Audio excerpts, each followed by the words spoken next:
on 10 points, and Magnus has arrived while we were looking at the standings. All players of this match have now taken their seats. I think we'll see a ceremonial first move in Magnus' game against Maxime. Yeah, the ceremonial first move. I guess they're really intending to magnify the magnitude of this magnificent occasion with Magnus taking on Maxime Vachier Lagrave. Big clash. Too much, too early, David.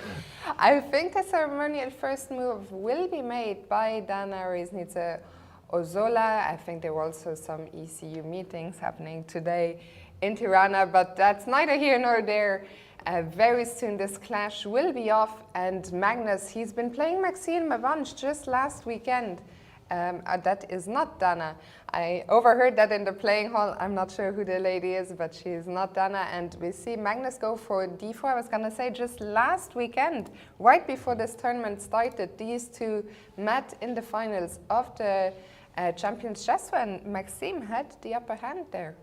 That's right. These two, of course, really familiar with each other, two good friends of the same 1990 generation, and in that clash, Maxime Vachier Lagrave did eventually take it. It was really close. It always is between these two.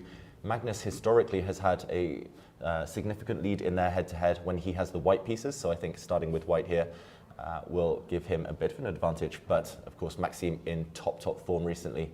And I think this is one that Magnus will feel a lot of pressure needing to strike because on the rest of the boards, it's going to be really close. As we saw yesterday, especially with the Offerspiel team, it was up and down, and yeah, especially when the nerves are jangling with so much at stake. Magnus will want to be the leader for his team. For sure, he is the only player in this match who is higher rated than his opponent. And there we see the handshakes, and d4 reappears on the board. I was just going to ask you, will we see Maxime's trademark Grunfeld? The answer is no. The answer is no, and Maxime of late has switched towards the Queen's Gambit as one of his main openings against 1d4. Far less predictable. I think that maybe that's kind of coincided with this upturn in form, the fact that he's become less of a kind of sitting target. He's now switching things up regularly, Maxime Vachier Lagrave.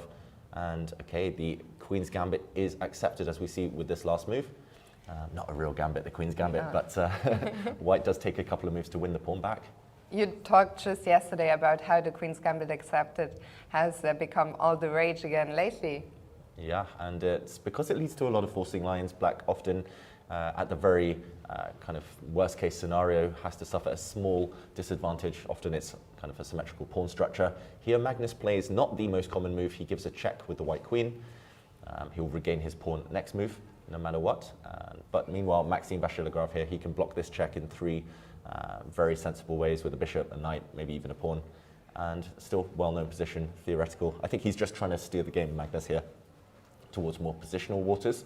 That match that they had against each other last week online, Maxime really did thrive in the dynamic forcing lines.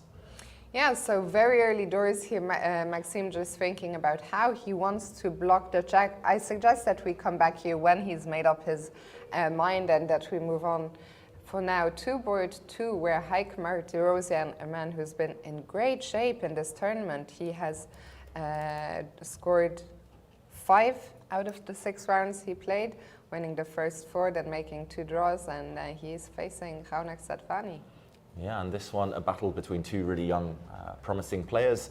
Martirosyan, I think, will probably start kind of